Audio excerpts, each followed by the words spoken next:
Washington football. Woo!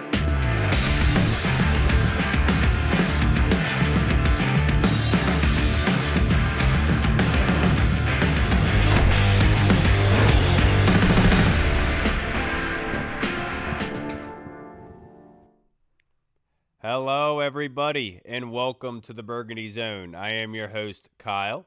Be joined by my co-host here any second, and one is popping his head in right now. The title of tonight's episode is The Free Agency Formula. And to help us kind of break that down, what that formula might be, the status of the team, the re-signings, is a good friend, old friend of this show, a young up-and-comer in the sports world and just in media altogether, Damien Bartonek. Thank you for joining me again, brother. I was glad to catch up a little bit before we joined. How you doing? Oh man, I'm doing well, man. I'm psyched to be here. I'm stoked to be here. It's nostalgic for me, man. I've been coming on this show for a long time, man. So I'm glad to be here. Thanks for having me. Yeah, and every time you come on, you're just another step up the ladder, my friend. Before we know it, you're going to be on the Eiffel Tower here very, very soon. But before we get going and talking about the Commanders, you were at the AFC Championship game this year. I wanted to talk because you said it was the coldest that you've ever been. I saw a picture taken of you, and it was like I was freezing cold when that happened. How was that AFC Championship game? Oh man, it was fantastic, man. It was unfortunately the Broncos didn't win, because if they would have won, there was a good chance I would have been at the Super Bowl. So that stinks, right? But all in all, man, I mean, it was an awesome environment. Mile High, the stadium is a little bit older, but I just love the feel of it, man. It just has that good old school feel. And the snow was crazy. It was so cold out there, man. I mean, you would take your phone out for a picture or something, and you just feel the blood like pumping through your fingers. Like it was freezing. But man, it was awesome, and I cannot wait for next season. The Broncos, obviously covering them will be great, but of course, man, the Commanders, man, I'm ready for the commies too. My man, and hopefully that happens very, very soon for Washington. Obviously not in the AFC that's going to happen. But being up there in Mile High, it's a different animal, my friend. And speaking of, the Commanders re-signed a couple guys. They re-signed Dietrich Wise. They re-signed Drake Jackson, who was from the 49ers, had a catastrophic injury, came back last season, showed a little bit of flashes, but obviously enough for them to bring him back. Then also the two big guys on the offensive line, the two best friends, and Andrew Wiley and Aiyuk. What is your interpretation of those signings? Do you think that means anything going forward as to how this team is going to be made up? No, when it comes to like Drake Jackson, Allegretti, I mean, Wiley's probably like the most, I guess, quote unquote, important player out of that group that they re-signed, just because I can see him getting more playing time, especially depending on whatever happens with Chris Paul. And all that stuff. I mean, both guys on the offensive line have that versatility, right? But in terms of Drake Jackson, Dietrich Wise, I don't know the exact numbers on those deals, but what I do know is those are minimum contracts. I mean, those are $1.5 to $2.5 million deals. And for depth, I don't think you can complain. Drake Jackson's what, 25, 24, 25? I mean, young guy, yeah. It's hard to be mad at signing someone that young with some sort of potential. So I think it's fine. They still have so much money left, and they should have even more money. I disagree with some of the things that they're doing, but that's a whole nother discussion. Like what? Like would it be pertaining to Jake Moody? Jake Moody? Is that's where I was going.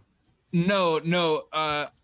And I love him. I think you guys remember, I mean, one of the first players I ever interviewed was Daron Payne, but to be quite honest with you, I think it's almost a fireable offense to keep him at almost $28 million, that cap hit. I mean, let's just be honest here. $28 million. Like, I think that is what a really good wide receiver one gets, right, in this league. 28, 30, 32, and then if you got your Jamar Chase, you get 40, right? But that is like really high-end money for positions in the NFL. And to be quite honest with you, Daron is not a top player at his position, right? So I think in an offseason like this, where it is so important and so impactful, in order to kind of establish this franchise going forward, keeping someone on for $28 million and just saying, oh, we're going to let it ride out, I just don't see why that's happening. If we have all these holes and we want to get bigger, faster, stronger, and all this other stuff, you can use this money and bring in guys who can kind of fulfill your philosophy. Hmm. And I think with Deron Payne, I don't know how they're keeping him at $28 million. I really don't. Like you bring up a good point because obviously the money could be used, but that could also fall short of the talent level and production that you're asking for. But ultimately, is it unwillingness on Deron Payne's behalf for a contract restructure? Because like to your point, like it's like you got to bring that number down just based off looking at it in a vacuum, right? I mean, because obviously we love Deron Payne. We think obviously I think that he's very valuable, especially under this new scheme. I think he could do a lot there. But you bring up a really good point. That is a lot of money, Dame, and there's ways to go around it. To your point, but Hall, do you have a question for Dame? Yeah, for sure. And to your point about Payne, like the number is definitely up there for the production you're getting. But on the flip side of that, just to play devil's advocate, contract year Payne is the best version of Payne. So he might be looking at it like, all right, but I want to put my That's best fair. foot forward to get paid again going into next year. So Yeah, I want to add something to that. That's all cool, but guess what? I don't care how good you are in a contract year because you're not signing year to year, that's right? true. You're That's true. signing 3 4 year deals. So if you're mediocre for 3 out of the 4 years, I couldn't care less, That's right? true. That is a good And point. and you look at again the number, right? 27.5 million. I get it. Okay, if we don't do anything, it's just free money next year. That's great.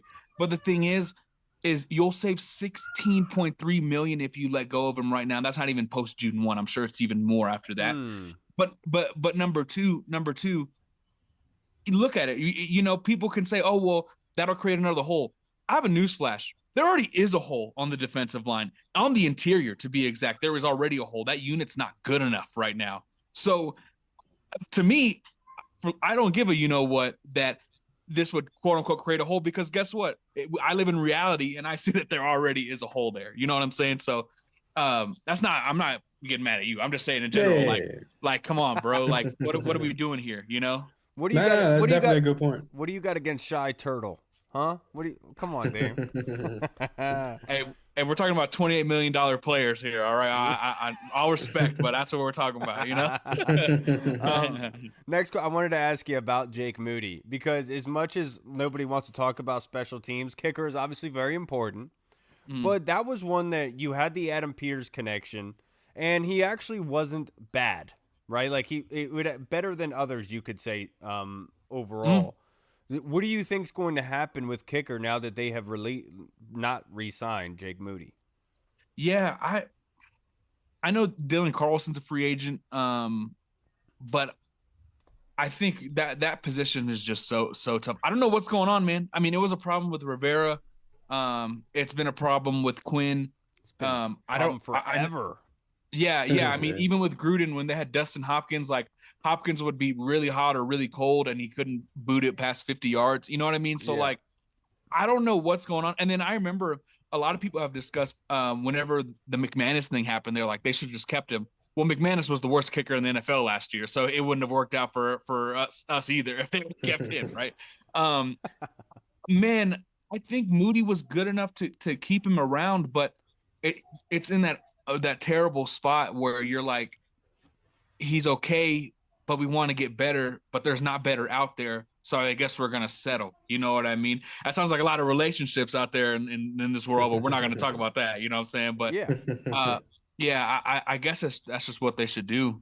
See, it's funny because, people were hypothetically saying that this offseason could be fireworks for the Commanders, which Hmm. begs the question maybe Brandon Aubrey of that kind of caliber is what the fireworks are going to be for this offseason, which would be Yeah, absolutely hysterical.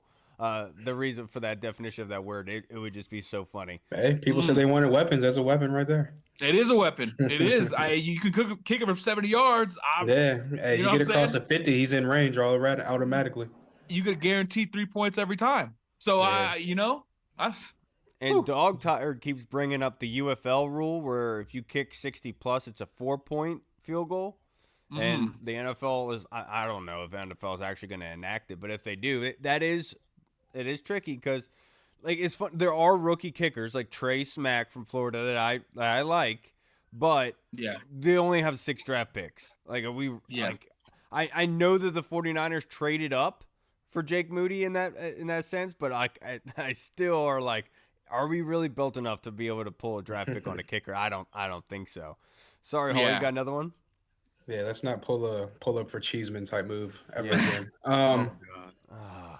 I We forgot mentioned about that. guys I'm like pissed that you brought that up. We mentioned the guys that they've kind of signed for like the depth pieces, the Drake Jacksons, Dietrich Wise, guys like that. But they got to sign obviously some starters going into this free agency period. Mm-hmm. The reports are they're going to spend some money. Kyle mentioned there's going to be fireworks here going down to the DMV. But who are some guys that you're kind of targeting, and what positions do you think that they're going to be targeting going into free agency? Oh man, I think off the top rope it's linebacker, bro. They're gonna bring in a linebacker, and this is a really good class, man. I mean, really, really good class of linebackers.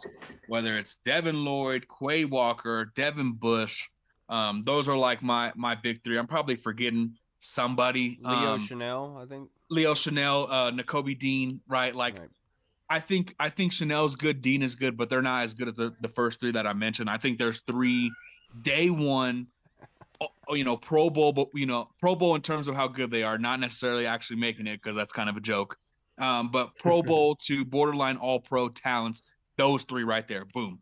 I think one of them they will go after, right? After that, tight end, I can definitely see Isaiah Likely, Kate Otten, people like that. And the thing is they need another receiver, but dude, the class is just so weak at receiver this year, right?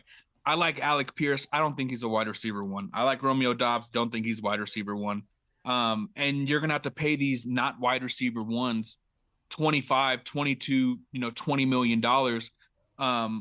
I think Dobbs might be cheaper at maybe 16, 17, but that's still a lot of money for a guy that really can't be kind of the engine of an offense and of your passing offense. You know what I mean? So I think those guys are good, but mostly linebacker, the 3 I gave you. Corner, I like Jalen Watson, Tariq Woolen. I think those are 2 guys they'll be looking at. Watson might be a little bit cheaper, and I like him too. He's kind of an under the radar player. And then safety. Ronnie Hickman's a restricted free agent. I think he's arguably the best safety of this free agent class. He's only 25 years old, and he had a fantastic year. So safety, I think Ronnie Hickman, Jalen Thompson, guys like that. What's his name from the Chiefs? I forgot his name. The safety from the Chiefs. He'll be a free agent as well. I think. Is it Brian Cross or Nick Cross? Nick Cross from or the Colts. Nick Cross. Yeah. Nick Cross. Well, was it from the Colts? I'm sorry, I said the Chiefs. Yeah, that's what I meant. Yeah. Dude, when you got so many players to look at, all right, you got to cut me some slack. You know what I'm saying? Trust me, as looking at over the draft, I definitely feel your pain. I think I said Bishop Fitzgerald went to Florida State, which he goes to USC. It happens all the time. Yeah, but that's in my opinion. That's what I think they'll be looking at. But you mentioned the receiver position. My bad, Kyle. Mm-hmm. What's your view on Brandon Aiyuk? So obviously, there's been a lot of chatter about him kind of being in the mix, possibly coming here. Yeah, I mean, I told shout out to DT, man. I told him that basically in the previous regime, I'd be very skeptical because I know they wouldn't do any homework and they would just say, screw it, bring him in. He wants to be here, right? With this regime, I have a lot more faith that they'll do that in terms of actually vet the situation, do their homework. And if they do their homework and they bring him in, I think that means, hey, he's in a good spot. He just hated being there. He was very upset, blah, blah, blah. And I'm cool with it. At the same time, though, some of the stuff he was doing or posting on social media that he let the world see, stupid doesn't describe how stupid it actually was, right? So there's definitely things you have to be mindful of. And I think financially it'll work out because I think he knows he's not getting $20 million for a 1-year deal. I mean, that's just not happening. Off a major injury, he'll be lucky to get 8 to 10, honestly. I mean, so I think I'd be fine with it. That's why I had the heel turn on Brandon Aiyuk. But earlier you brought up Nakobe Dean, and every time that name is brought up, it takes you back to draft night at then FedEx Field with Fred Smoot. And I was trying to get who he wanted in the first round, and he was literally poo-pooing every prospect, and he would bring up Nakobe Dean every time. And I was like, but yeah, but give me somebody in the first round. And he just didn't want anybody. He wanted either George Pickens or Nakobe Dean. That's such a fun night, dude. Fred Smoot's the man. But Yeah. I wanted to ask you this, Dame, because I was on Spaces earlier, and I was debating. What's up, Dog Tired? Thank you for tuning in, brother. As always, you're an awesome dude. Debating Jeremiah Love at 7, and I am vehemently against it. I don't think the running back position altogether warrants towards a Super Bowl of getting for the top 7. What do you feel about Jeremiah Love at 7? I'm with it only if they kill it in free agency. If they have a great free agency period where they sign an edge, sign a linebacker, sign a corner, sign a safety, maybe sign a tight end as well, right? Bring in another interior offensive lineman. Then I'm fine with it. Then I'm like, you know what? Everybody needs a little love. Let's do it, right? And the reason why is I agree, right? They're not going to be they're not as important as the quarterback or the left tackle, right? In terms of winning a Super Bowl. But the thing is what they do is raise the ceiling and the floor of your team when you have a really good to great one, right? You just look at Saquon last year, right? Phenomenal, was the reason why they get there. This year, Kenneth Walker in the biggest game shined the brightest, right? You look at the Lions, how for years I had David Montgomery, Jahmyr Gibbs, right? Look at what Jahmyr Gibbs did. David Montgomery is a good player, but look what Jahmyr Gibbs has done. The Falcons, how many games did they win this year? 7, 8, 9? They win 3 without Bijan Robinson, right? You know what I'm saying? So they supremely raise the floor and the ceiling of your team. So that's why I'm fine with it, because I'm also of the belief you just need good players. So I don't care where they're at, because I just want someone good. All right, can you give me something good here? You know, so I would be skeptical of it if they don't have a good free agency. But if they have a good one, oh, dude, I might be running up there. And I just said everyone needs a little love. You know what I'm saying? Let's have some love, you know? My man, yeah. But the free agent class for running back is actually underratedly good. There's guys like Rico Dowdle there. I floated that on Twitter the other night. And I was like, how is Rico Dowdle a free agent? What are the Panthers doing? And then there's other guys like Tyler Algier, Kenneth Walker, who you just brought up, is another great name that could be added here. But you could go down. Antonio Gibson is there as well. But like it's funny because there's so many different ways to skin a cat, as they say. But I ultimately fall on that defense needs speed. And if they were to go defense in the first round at 7, Dame, who would you be picking? If gun to your head, if you had to choose between Arvil Reese, Sonny Styles, and Ruben Bain, who are you going with? Reese. I think Reese is Thank you. Superhuman. Yeah, I think he's I think he's a superhuman. I don't think he'll be there at 7, but dude, number one, I hate that I even said that, because I hate when people tell me that, oh, there's no way he's gonna be there. It's like, bro, I've been doing the draft for like 5-6 years, bro. I hear this every year, and every year someone's there. Okay, I always say that too, Dan, because I'm like, that being said, Gonzalez, we didn't think Gonzalez was going to fall to us, and we still passed on him. No, yes, exactly. You know what I mean? Like, don't even get me started on that. But yeah, in all seriousness, though, I don't believe he'll be there, but at the same time, I wouldn't be shocked. But if he is, it's Arvil Reese, and I'm not thinking twice. Linebacker, I like Sonny Styles, but the thing is, I was talking on DT's pod as well about this. Linebacker, tight end are two positions that you do not get return to value in year 1 typically, and more times than not, it's very rare you get it even in year 2, right? With this crop of talent at linebacker being so good in free agency, I would much rather bypass and get someone that's in their prime that you know can operate within this defense and wear the green dot, rather than find out and say, oh, well, actually they're more of a will, or actually they're more of a sub package kind of guy. So I like Styles a lot. I know Reese is technically, they say, linebacker. He just does everything. So he's a good player, and I'm fine with it. It would have actually been, it would have been Caleb Downs. I would have been really stoked about, but I am a little bit worried about that knee, man. If that knee is a real issue, I'm sorry. I can't take it at 7 in a draft this important. Yeah, it's funny because they were talking about Caleb Downs today, and I was like, look, like, I understand it all, but Caleb Downs, he's going to do a good job of taking away the tight end, and he's going to do a good job of coming up and making a play on ball carriers and tackling. Mm-hmm. And I was going to make the joke, it's just too bad we didn't re-sign somebody like Cam Curl, which he did both of those things, right? Let him walk, but now we need that at safety now. It's crazy how that happens, right? It's absolutely crazy. Hall, do you got another question for Dame? Yeah, just kind of sticking with the draft theme. A lot of people have kind of written off that 2024 class outside of Jaden. They've been getting on AP talking about he whiffed on all those top 100, those 6 picks in the top 100 outside of Jaden, and maybe Mikey Sanders still. We'll see what happens with him, but um, I've kind of viewed it as obviously new defensive coach coming in, new offensive scheme coming in. So maybe these guys have a new lease on life. What's your view on some of those guys in that 2024 class? Do you think that they're still redeemable in the eyes of the fans, or do you think that because it's a recency bias, Yeah. obviously, but do you think that they can kind of have a bounce back year with new coaches coming in?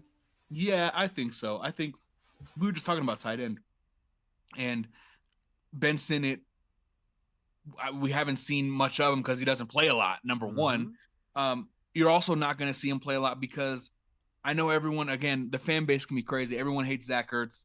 Dude was so consistent and so frequently good. You're not going to see Ben Sinnott play because why would you take someone out that's better than him, right? So again, we were just saying it takes longer to develop, especially at that position. I think year 3 is huge for Ben Sinnott, and then I'll be able to say, okay, maybe this is, this class or this player is not as good as we thought, right? Brandon Coleman was solid in year 1. I don't know where this narrative came that he's horrible or not good. I don't know where that we must have been watching different stuff. I understand, at left guard, he wasn't quote unquote the best, but he wasn't a guard. He didn't expect to play guard at this level. So I think he's still a good player, right? And I think with more time as left guard, he could even fill in there and play that position. Mikey Sanders still good first year, bad second year. I think in general that secondary was just terrible for a litany of reasons. And they really did require them to do a lot more than what they could at this point, right? Sanders still is a young player. Quan Martin is a relatively young player. This is going to be his 4th year, but that was a second and third year in the NFL playing in this system that requires a lot from your corners and your safeties and stuff like that. Not only that, too, you had guys who just weren't good, right? Marshawn Lattimore was not good. Quan Martin, I just said he's young, right? So maybe he can develop a little bit, but he was terrible, right? So I think it's one of those things of when something's going wrong or a lot of is going wrong, man, screw it. Everything's going wrong. You know what I mean? And so I think this year with Durante, they run a lot of base. They blitz a lot. Well, at least Brian Flores did, right? They blitz a lot.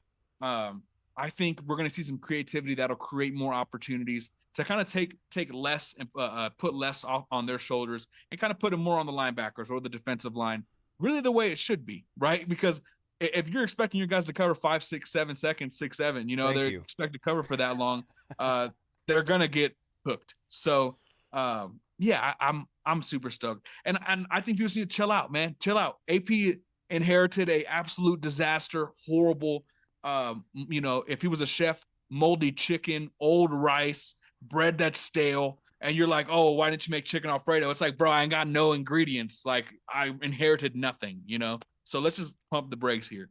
No, you're right. There does deserve some grace. Absolutely. But in today's NFL, it's like, what have you done for me lately, right? And I'm sure Adam Peters wants to prove to Josh Harris, because Josh Harris sits in that draft room. And, Josh Harris will ask about the prospects that they draft. And I would imagine AP at some point is feeling a little bit embarrassed that his guys aren't really getting onto the field. And he's saying, what's going on? And AP has to answer for that. And so... No, I was going to say that kind of makes me think, going back to the whole tight end discussion we were having on Twitter for the past couple of days and tonight. Are they really going to go out after the Likeleys, the Ottens, the Chig, Okonkwo's of the world? Because if you're really looking at it, hey, I've been practicing. You got me on Twitter earlier. I was like, I got to practice.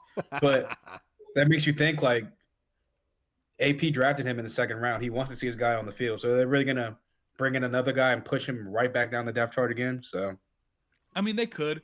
I think I think it's likely that they, no pun intended. I think it's likely that they do bring someone in, and I get it. Like, we're also in a position where none of the guys that they're signing here are like George Kittle in his prime, or like Sam Laporta, or Trey McBride, or someone, or Brock Bowers, right? Right. They're bringing in guys who are very good, solid players. But if you have a position where, Ben Sinnott's playing well, and we just paid Isaiah Likely $10 million, well, guess what? A lot of people run 2 tight end sets, especially in this new offense. You're going to expect to see 2 tight end sets. So, oh man, my steak is too juicy, my lobster's too buttery. We have so many good tight ends. Wow, we're in a bad spot. Like, I think it's fine either way, you know? I'm with you on that. You're absolutely right, Dame. And last question that I do have for you is overall with the running back room. I think Chris Rodriguez is returning as he's a restricted free agent, so most likely he's going to be returning to us. But what with Bobby Wagner? You know, he's 50, 60 tackles away from getting the new record.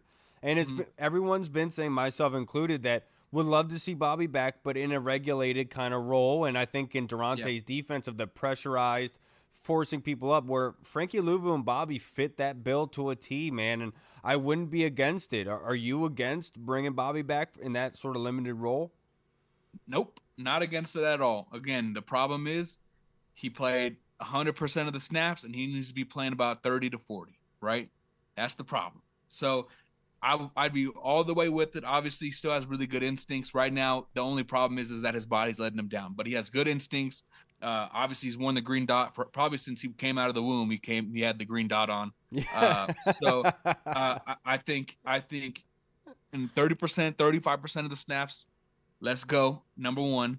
And I also think number two, a lot of people were upset. Oh, in coverage, blah, blah. Let me tell you something. There ain't a linebacker in the NFL that's covering Bijan Robinson out of the backfield. Not a single one. That's true. Ray Lewis won't cover Bijan Robinson. I'll put up my life on it. Okay, like we need to understand. Yeah, we need to understand how great some of these athletes are, and when you expect them to cover Bijan Robinson for 20 to 25 yards down the field, what do you think is going to happen? Right. You know what I'm saying? Like I love Shakur Stevenson as a boxer. If he fights Alexander Usyk, what do you think is going to happen? You know what I mean? So let's just get back to reality and accept that. And you know what, Bobby, I know you're 100 years old, but I love you, baby. All right, you did some great things for us. Just, hey, let me just see 30% of the time and we'll be good. My man. To wrap this up, Dame, I want to get you to answer some fan questions that were submitted. This first one is by the Colonel, a big fan of our show. He said, I'm very intrigued by a couple recent developments, though I understand we're trying to become younger and faster. Former Redskins Jonathan Allen and Trent Williams will apparently both test free agency. Would either ever come back, or did both depart the DMV bitter? I think for Trent, especially with Tunsil here, there's no shot at him being here. And I also think with the different regime, he might have been open to it. Jonathan Allen's a little bit different. I think they released him primarily because of the money. Yeah. The injury also kind of didn't help, but I could see him coming back on a really cheap deal, to be quite honest with you, especially Durante just coached him, right? He was just there at Minnesota, right. You know? So I think John Allen, I could definitely see it. Trent, with Laramie here, there'd be absolutely no reason to. Just give me some money if you want to give money away.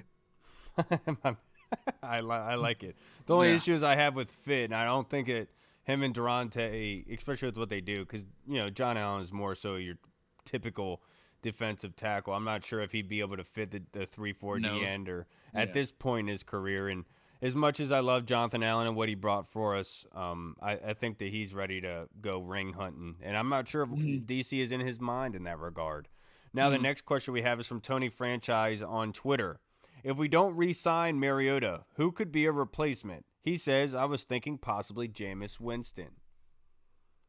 Yeah, I think Jameis is – it's funny. I was talking to my coworker about this and telling him, like, Jameis Winston's going to have a job in the NFL for, like, as long as he wants it, just because of how good of a teammate he is, I think Jameis would probably be the top choice, and I'm looking right now at just the list here. Snoop Huntley could be an option as well. He could cost a little bit more than Mariota. I think Snoop Huntley, Jameis Winston, and really after that, man, he might be drafting somebody, or I don't know. You might need to call Taylor Heineke, man. Be like, hey, man, can you still take a couple snaps, But it's slim pickings for sure. Oh, it absolutely is. I got the Taylor Heineke sign right here, the signature, the pylon, right there. Yeah. My boy. No, but I'm sure he wouldn't be coming back. I've even thought of Sam Howell, but the height is a different thing, and I think it's very important that you bring somebody with similar skill set, and that's why Snoop makes a lot of sense in Tyler Huntley, just in terms of being able to distribute the football, but also with his legs as well. You wouldn't have to change much of the offense. That's why Mariota is such a good fit for this team, just in terms of you didn't have to change anything with him. Sam Hartman, though, different story. And that's ultimately why Josh Johnson got to start over Sam Hartman. It's just being able to utilize the game plan that they do have. That was a great question, Tony. I appreciate you, man. The next one that we have is from Arch. It's the last one I have for you, Dame, before I let you get out of here. Question from Deluxe. Are they working the signings inside out? O-line were the first couple. Now D-line has seen multiple signings. What's next? On the team or just in general? On the team. On the team, honestly, I wouldn't be surprised if it's Mariota, to be honest. I think they're going to do what they can to lock him up and take care of him. Who knows, man? You could see them sign Von Miller, honestly. Just re-sign him if he wants to be back so bad. And he's going to cost $1 million. I mean, I know he's also 100 years old, but, bro, you can't argue 9 sacks, bro. No. In a limited role, Who's going to, again, my steak is too juicy, my lobster's too buttery. Like, what are we complaining about here? So, right. But I think it'll be Mariota. I think that's what I think it'll be. My man. Dame, I can't thank you enough for taking some time out for us, brother. It's been awesome. See you on your rise and continuing to get work and doing a good job at it. New opportunities, of course. God bless you, brother. And before you get out of here, would you like to plug your social media handle and your show, sir? Oh, yeah, absolutely. Thank you all for having me. I appreciate everything. Just go ahead and give me a follow at TV Bartonek, TVBartonek. And I appreciate y'all, man. Y'all are the best. No, you're the best, Dame. Keep putting the work in and keep grinding, man. Keep doing your thing. Absolutely. I'll holler at y'all. When I'm in the DMV in the fall, I'll holler at y'all. Make sure you do, brother. Yeah. We'll meet up. We'll get some go. Maybe you want to take a trip out to London with us. Yeah, I like that. That'd be dope. I appreciate y'all. Appreciate you, man. I'm still massaging that with my wife, so hopefully I can pull that off here soon. All right, Dave. It's funny because I kind of brought that up too, like jokingly, but I was like so serious, but like halfway jokingly. My man. Hey, what's up, Goody? Sorry I didn't introduce you earlier. It was like we were getting worked in. Nah, man. It's all good. You guys are flowing. It's all good. I had to pop in. So. My man, how are you guys doing? It looks like Hall has not come off his Jeremiah Love high. He's still in the early honeymoon phase. Yeah, but only look. And I've always had this stance, kind of like just like what Damien was talking about of if they kill it in free agency and kind of open the board up for a guy like Jeremiah Love, then sure. But I mean, if they're gonna, it all signs point to them probably getting a Tyler Algier or Kenneth Walker type running back. So yeah, that's what I've been living. I've been warming up to that Tyler Algier, man. I feel like he was underused in Atlanta, but he was also very effective in his little bit of usage. So I feel like there's not too much wear and tear there per se, but that 1-2 punch with him and Bill, I think that could be something. Who knows? You brought up Dowdle too, which I would like that because you could kind of think of that Rico Dowdle, Chuba Hubbard type of duo in Carolina, but the problem is Bill can't really catch the ball like Chuba, but other than that, I mean, it would be a good. Well, we don't know that. Fit. We don't know that. Unless he's working on it. Unless he's working on it. Cliff may have had the cuffs on him. Maybe Cliff had the cuffs on him. And yeah, that wasn't really Cliff's offense. Like for the running back, they didn't really designate. Like if they were to do screens or anything like that, that was going to wide receivers. Very apparent. Yeah, and it was more of like that was like Eckler's role anyway. Yeah, exactly. They had certain stuff schemed out for them, but like that running back, like typical pro offenses, that running back is going to that check down, sitting there waiting for that ball, and that wasn't typically what our offense was doing. It was much more spreading the defense out to get other guys open. That's why I kind of say I don't know if he can, because even in college he was in that kind of that spread type of spread him out, get him into space offense, and they never really threw him the ball in college either. So maybe he can catch the ball. I don't know. I just haven't seen it yet. My I mean, man. there was a lot of things that they said Bill had to work on to be on the field more throughout that rookie season and stuff like that. So, And I you think know, that's more so pointing towards pass blocking, not yeah, pass yeah, catching. In yeah. my opinion, that's what they mean when they say that. And somebody like Tyler Algier, I think, look, I'm telling you, I had Bijan last year in the league that I won, and I can't tell you how many times I was pissed that Algier was coming in and just stealing those touchdowns from Bijan.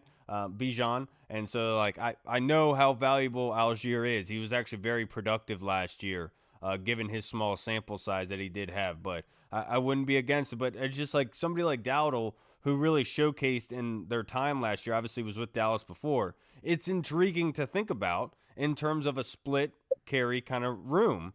And somebody on Twitter brought up like, well, Dowdle did better with more reps, with the ball in his hands more and more. That's when he got better. And my argument would be that's not a bad thing to have in your room.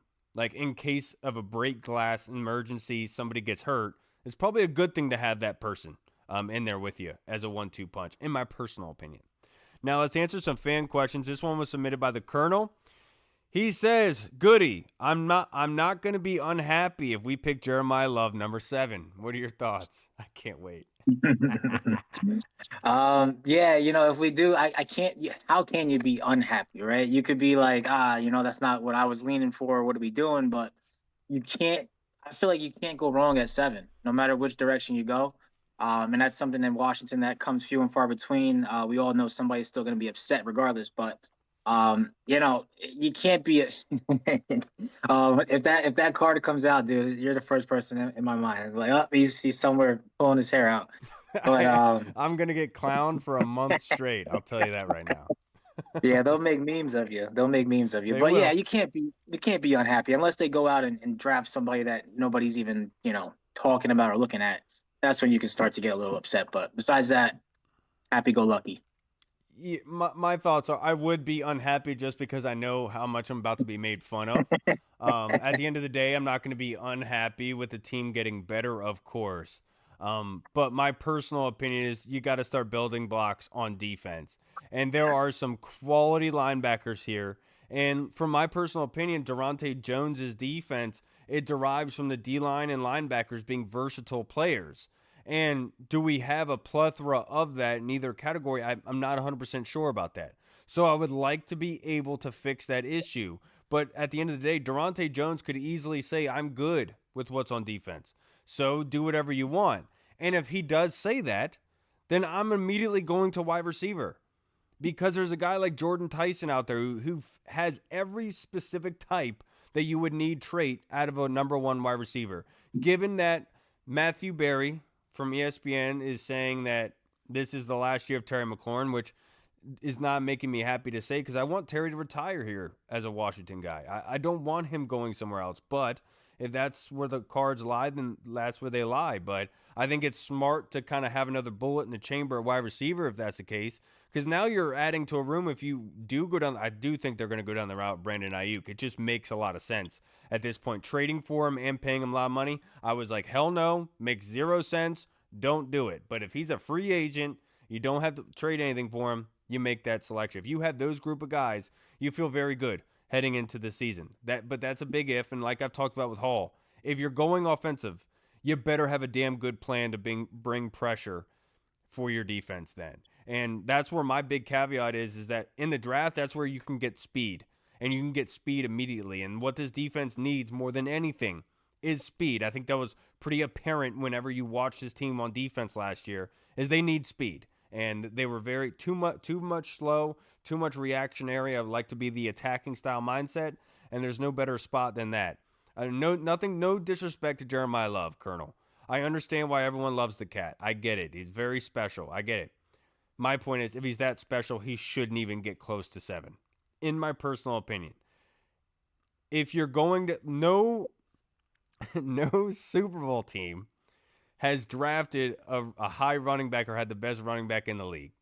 And the only one that did it was the Eagles, and they already had built their defense and set them up for success, right? And you can argue that the Eagles' offensive line was the best in the league at that point in time as well. It was a damn near super team. It was, if we can be honest about the situation. Washington is not in that position yet. When the Lions drafted Jahmyr Gibbs, they drafted Aiden Hutchinson the year before. They got their defensive end. They started building up their defense. Then they added the running back. Washington is not in that place yet. And I understand you want the best players possible. I totally get it. But it's the shortest career span in the NFL at around, I think the average is 2.5 to 3 years in the league. You're talking about wear and tear. And if you are going to draft Jeremiah Love at 7, are you still going to have a split room with him and Bill? Because that's where the new age NFL is splitting carries. And like Bijan and Algier is a perfect example. They were splitting carries between each other because they're trying to withhold the usage of Bijan so he doesn't get injured and to help his long-term career. And that's smart by them. If you're doing that at 7, are you going to do that? And do you have somebody that can counteract that with Jeremiah Love? I don't think it's smart to do that going forward, in my personal opinion. I think you have to start building defense, and it's talking about from 3 to 4 to 5 years down the line when Jaden Daniels' contract goes up. Hall and I have talked about this before. Now is when you build a defense. When Jaden's contract is coming up, that's when you start drafting offense. Once you have to pay him a bunch of money, you start allocating a lot of money to the quarterback position. That's when you start drafting offense, and it's that kind of seesaw effect of where you spend your money. In my personal opinion, you go crazy at running back in free agency, not in the draft. But what do I know? I mean, you already know my answer. But like I said, it always comes with the caveat of what did they do in free agency leading up to that point of, okay, now it's wide open on what can we do at pick number 7 if he's still there at pick number 7.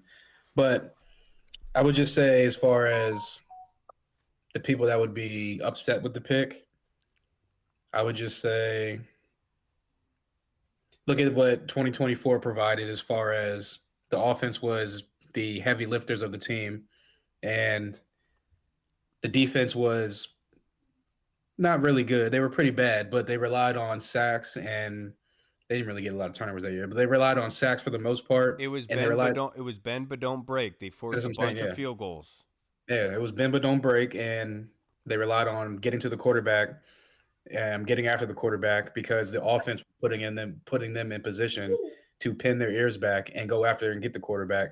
And that's been my whole kind of premise of the Jeremiah Love option at 7, which is he can come in and change your offense immediately from day one, as opposed to, yes, a defensive end can come in and change your defense from day one, but I would say look at Abdul Carter. Did he come in and he was supposed to be so touted as the next Michael Parsons? He's going to come in. He's going to change the face of he's the face of the franchise, change their defense around. Did he really do that much for the Giants last year? Not really. And then he was going into a room that had a lot of studs at the defensive line, and he still couldn't really produce like everyone thought he was going to produce. Whereas a guy like Jeremiah Love, you put him in the backfield with Jaden Daniels, who has a threat of the run. You already have the offensive line after we see what they do in free agency, obviously. But you have the line for the most part set up, and you have the guy on the outside and Terry McLaurin who can kind of loosen the box up for a guy like Jeremiah Love. Or vice versa, Jeremiah Love makes the box a little bit tighter because they want to stop the run. Now everything's open up for Terry on the outside. So you can go either way with it, but I would just say that, like I said, we're actually in a pretty good spot at 7, and I wouldn't be mad if they went Jordan Tyson at 7. That's been my guy for 2 years now. I wouldn't be mad if they went Carnell Tate at number 7 because Colonel's next question was pertaining to Carnell Tate. Of course, you had to bring him up.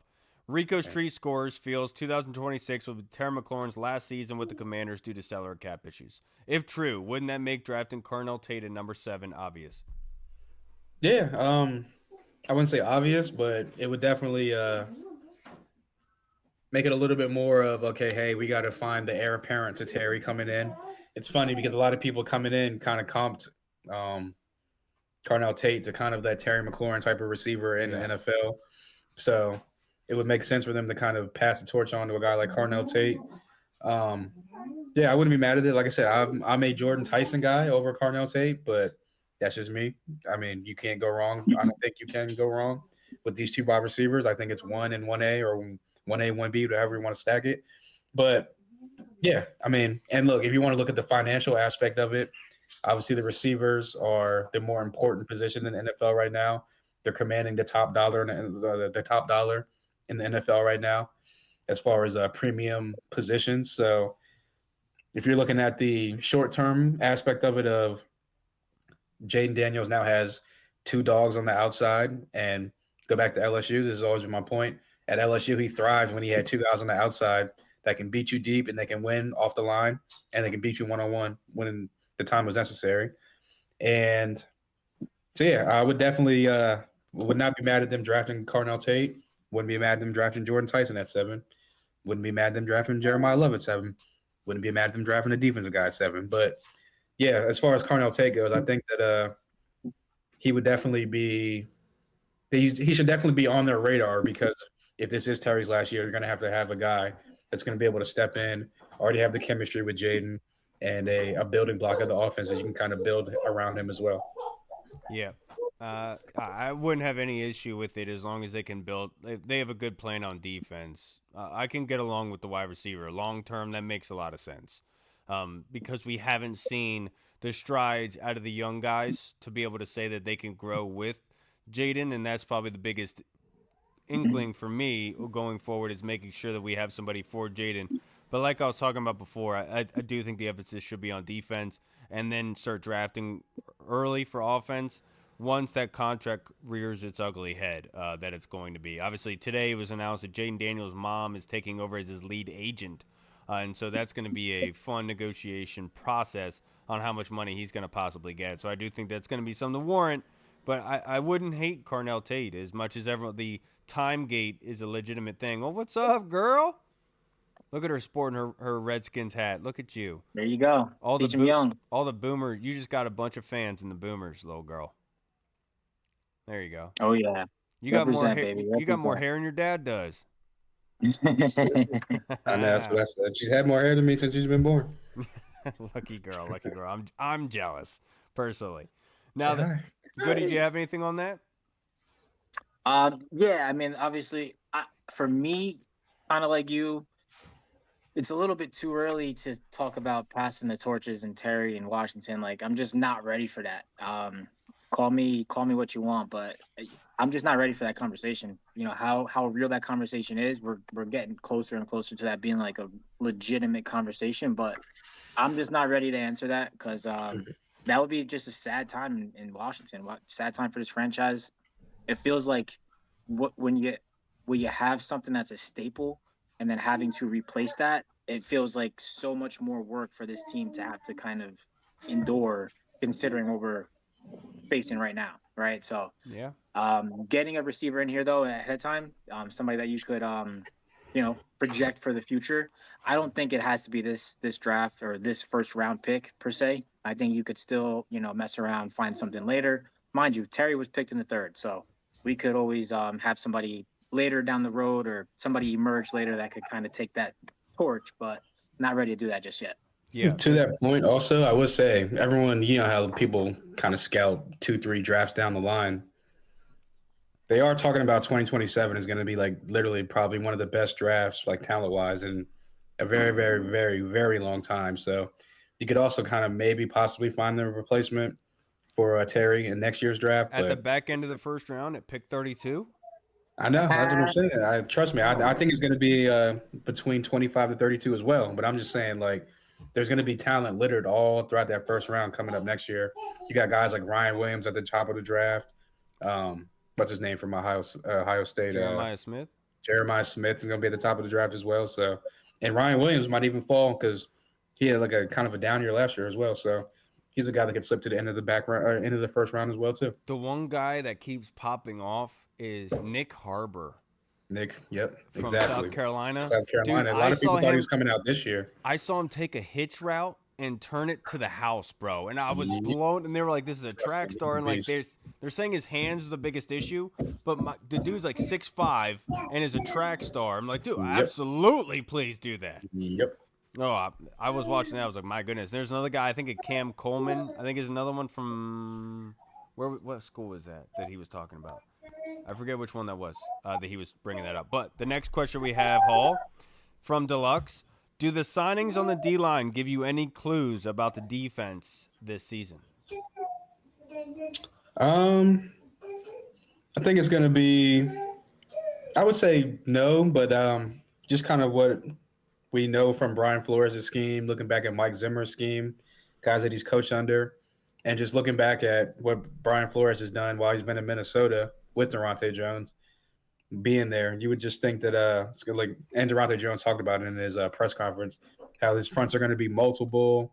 It's going to be an aggressive defense, and he wants guys that can play across the line, that can play on the end, they can switch inside, play on the inside, and vice versa. Guys that are probably going to be able to run a lot of stunts and gains as well. So yeah, I think that. But we also saw today that someone retweeted like something about Javon Hargrave talking about if you want a pass rushing defensive lineman, then don't go into Brian Flores' system. Basically saying like the reason that he had a down year production wise was because of Brian Flores and his scheme, what he wanted him to do. But He's a space eater. yeah, exactly. He's being a space eater. That's why I think Deron Payne and Kinlaw are going to do well in this system, because Kinlaw's a huge dude, can eat up some space, He's too and he can thin, switch to though. the outside, give you a little bit of twitch from the outside as well. But yeah, she agrees. But yeah, I think that it shows that they want to have bigger dudes that are multiple and play on the inside and outside. I do think somebody like Dominique Orange from, I think it's Illinois, that he plays for. He's coming out in the draft. He's somebody in our mock draft. Huh? Is it Iowa State dude? You talking about the big nose tackle dude? Yeah. Like Yeah. somebody like that would fit, because he is actually a very good interior pass rusher from the nose tackle spot. The one guy I highlighted also in our draft show is Caden Curry from Ohio State, a late round pick, but highly productive, and they used him everywhere. He would drop back into coverage. He would rush from and be in the zero tech from the nose tackle position. They'd put him out at the 5 tech out wide to rush the passer, and he's like that kind of Kerrigan type of pass rusher, where he's a bigger dude, but he has to work his way to the sack. But like it, kind of like Reed, but he's utilized all over the field. And I think somebody like Dominic Orange, like Caden Curry, makes a lot of sense for what Durante Jones could possibly be wanting to do. Do I ultimately think that the D-line news hints at anything? I'm not sure about that, because they had 30 at the end of the year. They had 34 players not under contract. Yet they had to start re-signing people, because you only have 6 draft picks. You don't have all that much money. As much as we have probably one of the most in the NFL, you don't have that much money to be able to bring all free agents from other teams. It's going to be expensive. So you got to re-sign your own guys. And I do think that Dietrich Wise, there's a little amount of sample size that we've seen. Is the versatility a thing? Very well could be a 3-4, 4-3 kind of end. So we'll see about that. And then Drake Jackson, I think that was much more so of what they kind of saw last season, little flashes, and they want to see if there's more in that tank. And obviously he's a young guy. What about you? Yeah, I think kind of like you said, obviously there's a lot of holes on this roster. We have to actually have people on the team. So you just start there. But I don't think it's really, I mean, I guess you could look into it as, all right, the people that were re-signed, Dietrich Wise and what was it, Tuttle? Shy Turtle. Shy Turtle. No, that's what I call him. His last name's Tuttle. Tuttle, Shy Tuttle, yeah. So, I guess you can try to like really dive into and see what they do best and kind of connect those dots. But the same thing on the offensive line, offense in general, we retained some players, right? So it's not like a huge kind of overwhelming kind of move. It's just a business as usual. But what I did think was interesting in general was just that we are bringing back Dietrich Wise, right? They obviously were pretty high on him last year when they brought him in. He had a very short season. The reaction from the team seeing him go down and losing his season was something that was kind of remarkable. It kind of stood out how everybody felt like, damn, we lost a guy that has been here for only 5 months, right? So that kind of impact, that shows a lot. So for the team to go out and get that done early before, free agency opens, that gives me a little bit of, they know what they want. They know what they like in him. And he hasn't been able to show what he could actually provide on this team. So that was cool. Showed me a sign of confidence in this front office so far. But you just got to kind of roll with it, see what they start bringing in, see what they start kind of tightening up to get ready for the big day, big week. My man, this next question, this is from Jeff Miles. I'll give you the fun question first. What franchise player did you really want to do well but ended up being a bust? For example, I really wanted Jamin Davis, and Sammy Reyes to be good for us. You and Hall, brother. You and Reed. I Reed was would gonna not say that stop was talking Reed's about boy. That was his thick boy. when he was like He spread eagle on the ground. he was obsessed with Samus Reyes. Actually, now that I like really thinking back on it, this is actually going to be really funny. But this is a dude that I was like, this is when I was like really, really heavy into college football, watching like 10 games a day type thing. Josh Doxson. When I was watching that dude at TCU, I was like, yo, when he gets on my team and does what he did in college, just jumping over dudes, scoring like mossing dudes, scoring 3-4 touchdowns a game, taking slants to the house from like the opposite 20-yard line, going 80 plus yards. I'm like, yo, we're about to open up our offense. Kirk's going to be like a Pro Bowl, all pro quarterback. This is about to go crazy. And it was literally the complete opposite of that. So I wish he would have panned out and been a beast because that was my guy in college. You want me to piss you off, Jeff? Albert Hainsworth. No, he wasn't our first rounder. I know, I'm just joking. But to piss you guys off, I'll say RG3. That really let me down. Hey, look, 1 year is great. We didn't even win a playoff game. You're a Kirk guy. No, shut up. But you were on the wrong side of the race war. I'm just saying that 1 year that was phenomenal. It was a great year. We didn't even win a playoff game. Jaden Daniels did that. Okay, like Jaden has already surpassed that level. But that was one that was disappointing because at that point you were sitting there saying we have our franchise guy. And then literally it never got back to it. And if we're talking about, I'm not going to say he's a bust, but just talking about the first round that you thought was going to be a franchise player that inevitably just ended up falling apart. I'll never forget arguing with people about Washington needed to surround RG3 with a better offensive line and better weapons, right? I remember this argument to this day. I used to get into it all the time with people. And then he goes to Cleveland.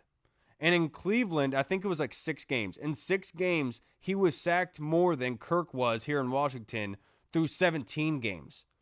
And that's why I kept saying it's about RG. He's not playing the position well enough. Stop saying it's his weapons around him and what's being provided. And like that's like probably one of the biggest letdowns ever. As much as I really wanted RG3 to be successful and what he did for Washington, I'll never forget Marquise in our group chat for Flag Football saying that Kirk was going to be the better quarterback like right after that draft. And I was like, no way, shut up, dude.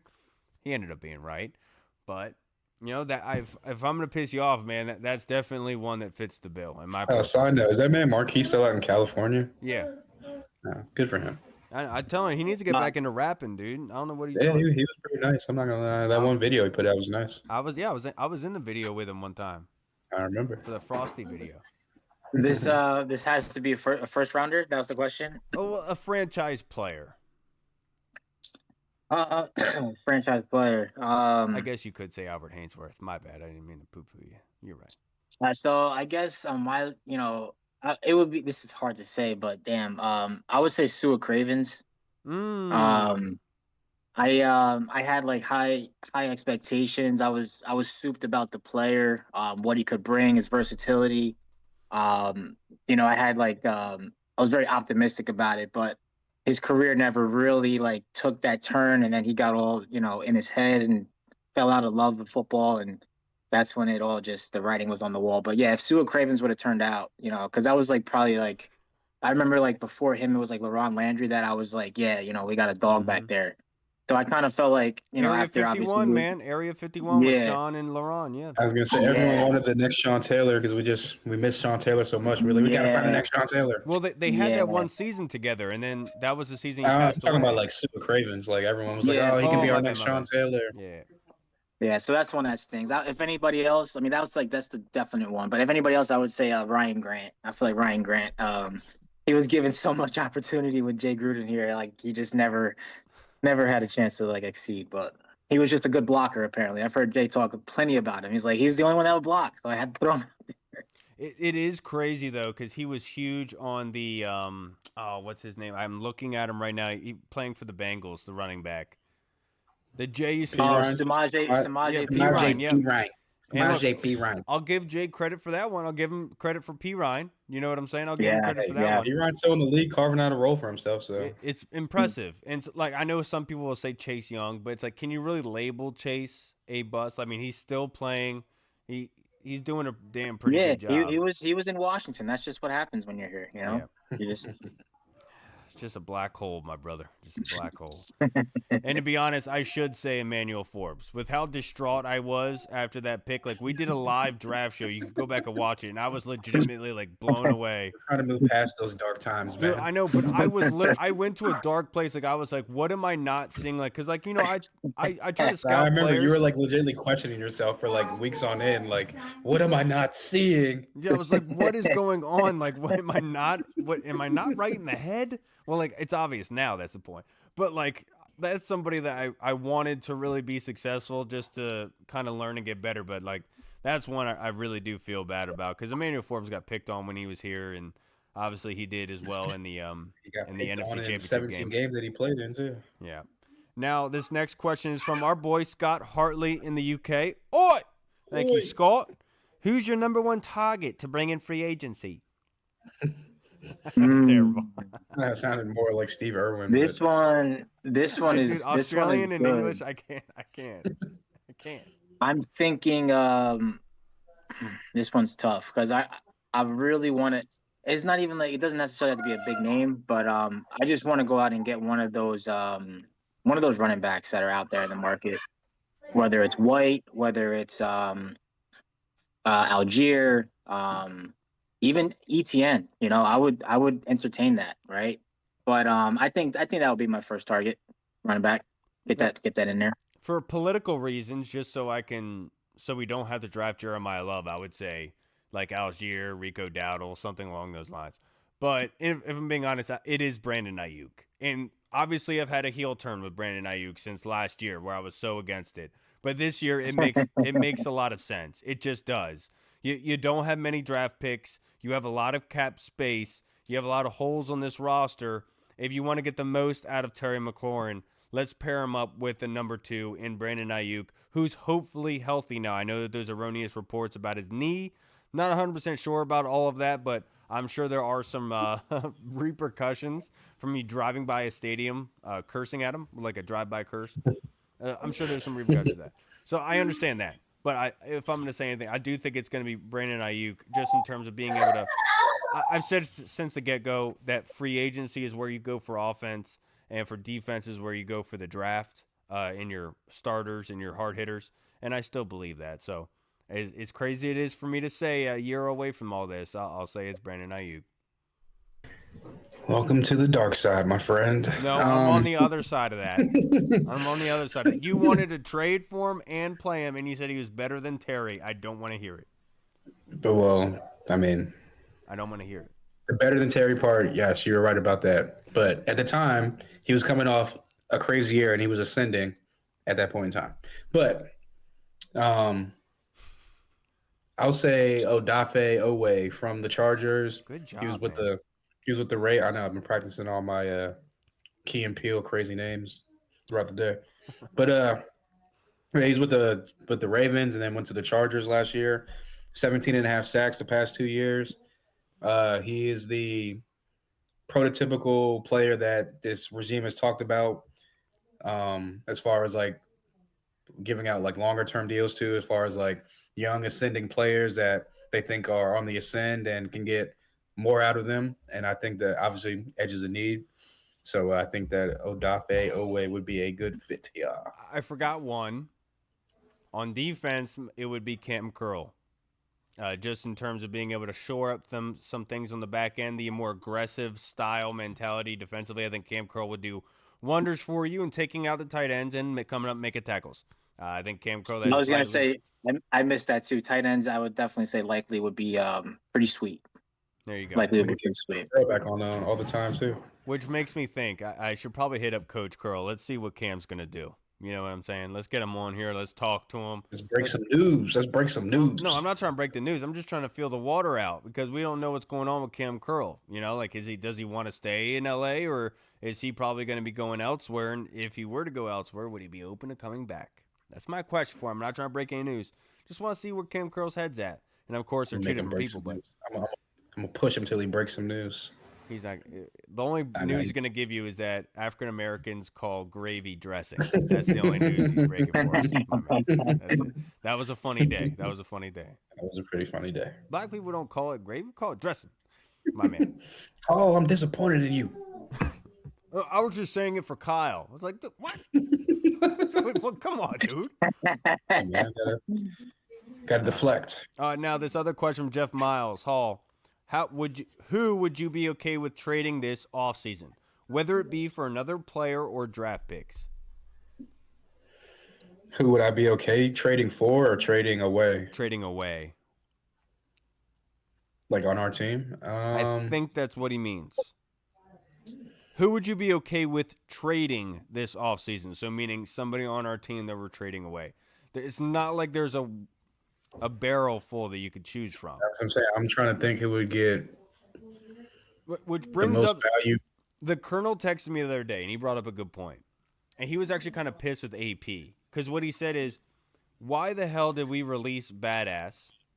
And then immediately following, the Bears center retires. And he's like, why did we make that decision so quickly when we could have possibly gotten something in return for Badass and sent him to Chicago? And I was like, you know what? Yeah. That's actually a really good point.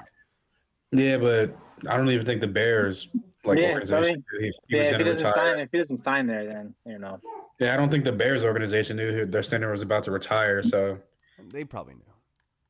I mean, a lot of people were like there. A lot of the beat reporters that whatever are talking about it in Chicago were like said they were all surprised by it. So they don't know. Maybe he told like the front office people. Obviously, he probably told his agent. But so yeah, I guess that. Whatever. Yeah, but I don't remember the original question. What was the question again? Oh, who do we want to trade with? I guess if you just want to go, who's going to get the most return, bang for your buck type of a player, that would also not be a detriment to the roster as far as like overall, like you're putting another hole, killing a position away. I would say maybe a guy like Brandon Coleman, just because he's a third-round pick. He showed promise at the left tackle position. Obviously, they're going to try him at left guard, but you could go the route of, hey, well, let's just pay Chris Paul to keep developing as a left guard, or you go out in free agency, get a left guard. But yeah, I would say Brandon Coleman. You draft him in the third round. Maybe you can get some type of a day 2 pick, maybe a 4th round pick for him back or something like that. Maybe you trade Brandon Coleman and a 5th round pick to get back a 4th round, conditional 3rd round, something like that, whatever it may be. But yeah, not many players that outside of like obviously Jaden, Terry, maybe Mikey Sammer still, but those are guys that you're going to need going forward. So I would say Brandon Coleman. He's not signing any of your stuff as training camp. I wouldn't be okay with it, but obviously Deron Payne is in that bucket, right? But that's a big contract, $28 million. They would have to negotiate the contract before the trade went through. The one that I would not be okay with, but I would understand why it was made, is Sam Cosmi. Just given where he is, like obviously he's vital, and I wouldn't want him to leave. But if you're talking about who is available on your team that you could get something for, I think Sam Cosmi is definitely in that realm. And going down the crazy conspiracy rabbit hole, the other one is Laramie Tunsil.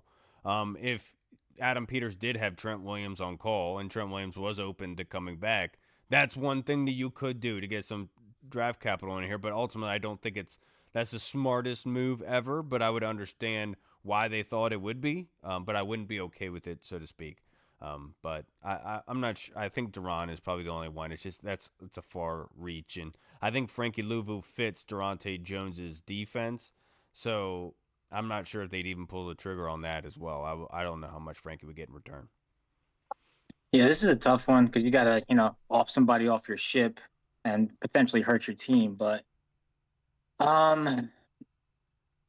I think maybe, and this could be like, in my mind, the value of return should be higher, but it probably isn't in reality of the market. But maybe John Bates. I feel like he's been here a while. We all know what he's excels at, and maybe it's just kind of stale at this point in Washington, and we just kind of move on. Gets other people know how to block too, right? He may be exceptional at blocking tight end, but he doesn't really offer much in the receiving, which he may have the potential to or the ability to, but he just hasn't been in that position. So I feel like if there is like any sort of like interest around the league, I feel like a John Bates person I'd be okay with moving off of.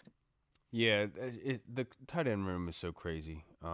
It's just we're sitting here with still more questions even a couple years after, and it's like that's the complete opposite. I said this on the Spaces today. Like when you lose your top wide receiver, you have injuries to wide receiver.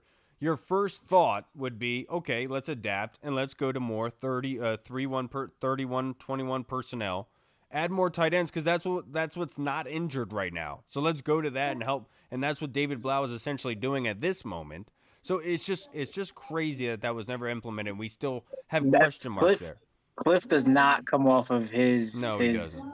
He stays in his lane. That's it. He's staying in Thailand. That's the HOV He's lane. not coming out. It's either Thailand or Singapore, wherever he went for a little while and disappeared. I don't know what he was doing. Yeah, I think he was over in Thailand. That's where he's wearing that hat. Or the Philippines, one of those two places. Philippines, that's what it was. Because Thailand, I'd be asking some questions. I know, I was thinking that too. I was like, well, I don't think it was Thailand actually, because people would have been like, Yo, Cliff, what are you doing, bro? The lady boys. Any boy. All right, everybody. That's going to wrap us up for this episode. Thank you to Dog Tired. You're the man for commenting and contributing with us. Let me answer some of these that he's saying. Because if you guys don't know Dog Tired, he's a huge Ben Sinnott guy. And he's been very vocal about Makai Lemon. He said the Makai Lemon disrespect will not be forgotten. You're absolutely right, Dog Tired. I know I like him too, and so does that reporter from the Combine and everyone watching.